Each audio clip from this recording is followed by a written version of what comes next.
Art in the Stone Age.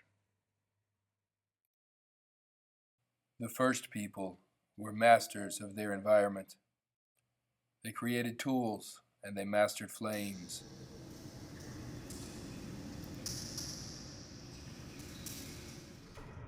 But something new was going on behind their eyes. New thoughts and new ideas were beginning to stir. Perhaps there were other ways to interact with the world around them, ways beyond mere survival. Endless nights of staring at the cave walls, watching the flames and the shadows dance. Perhaps there was a way for man to participate in this magic.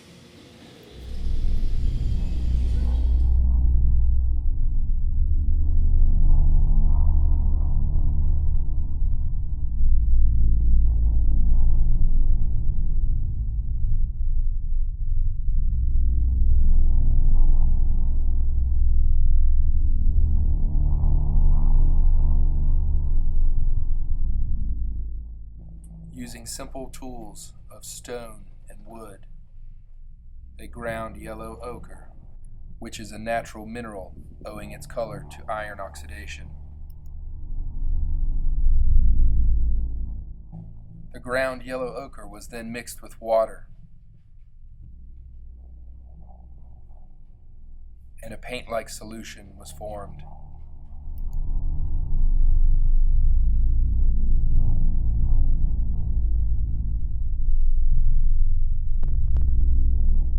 Red ochre was also used. It was composed mainly of iron oxide and hematite, which comes from the Greek word hema, meaning blood.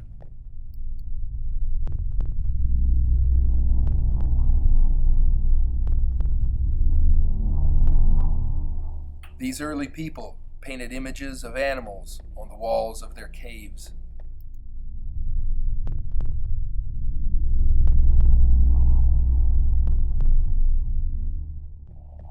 But with so little free time available to them, why use what little they had, painting mere decorations on the walls of their caves?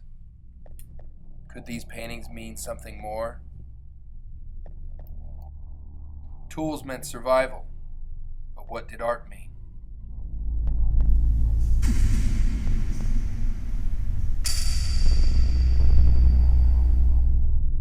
We can begin to answer this question by studying the real examples of their art that are still left to us.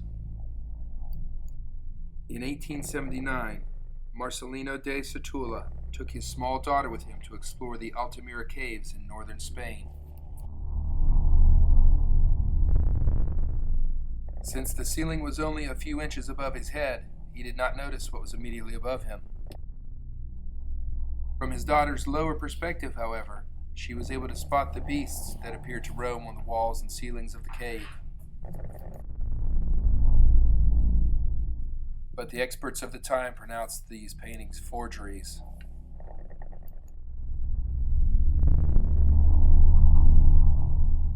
It was only after the French discovered similar paintings, partially obscured by millennia-old stalactites, that the Altamira drawings were pronounced authentic. But the question remains, why did they make these paintings in the first place? Experts believe these paintings were part of an elaborate hunting ritual. Because many of the paintings have been discovered with chips and scratches in their surface, we believe early man was stabbing at these paintings with their spears in an attempt to gain good luck or magical powers.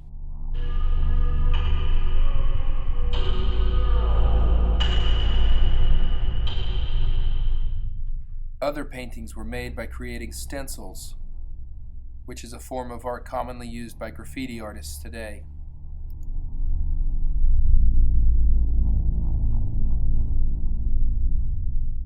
At one time, visitors were allowed in the caves. However, moisture and carbon dioxide accumulated underground, and fungus crept up the cave walls, concealing the images.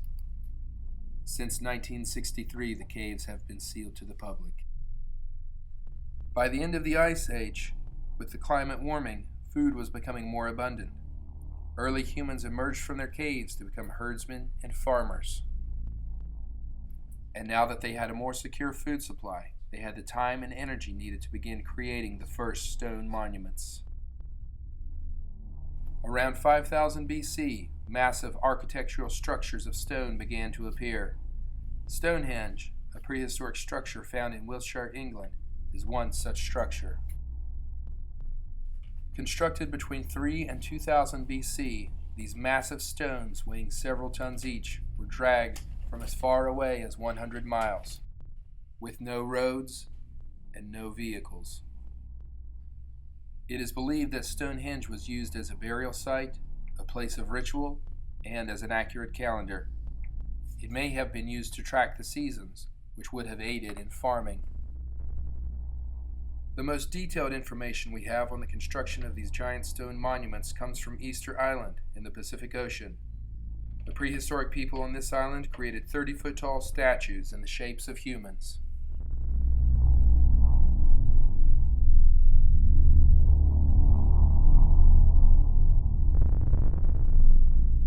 The descendants of these ancient people have successfully demonstrated the techniques once used to create these monuments. First, they quarried a gigantic block from the crater of an extinct volcano. Then they lowered the block to the base of the volcano.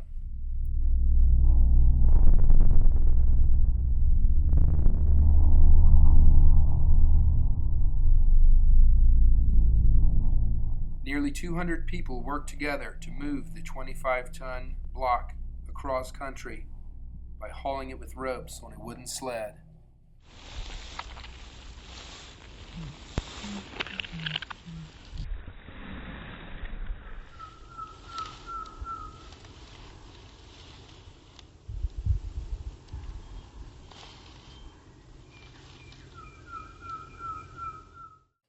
With the massive stone now at its final location, they would finish carving and polishing it. To get the statue upright, small boulders were placed beside it. Wooden levers carved from large trees were then wedged under the statue and on top of the stone.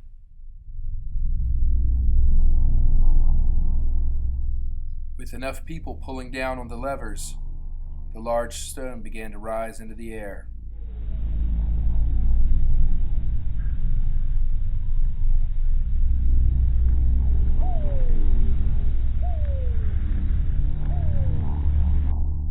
Slowly, the statue would raise into the air a few inches at a time. Then they would shove large rocks underneath to hold it up.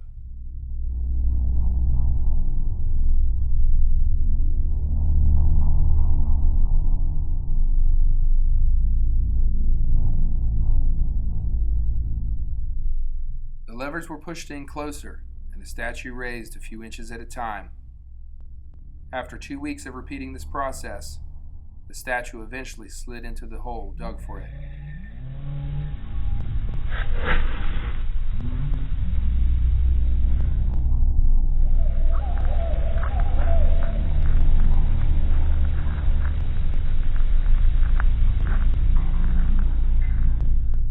Ropes were used to straighten the statue, and earth was packed in around its base.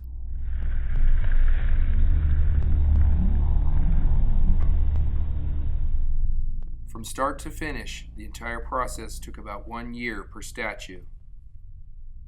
There are more than 600 of these figures on this small Pacific island.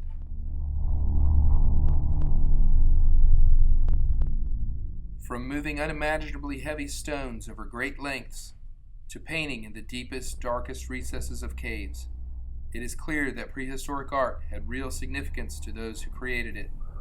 This was far more than mere decoration. For these people, it was true magic.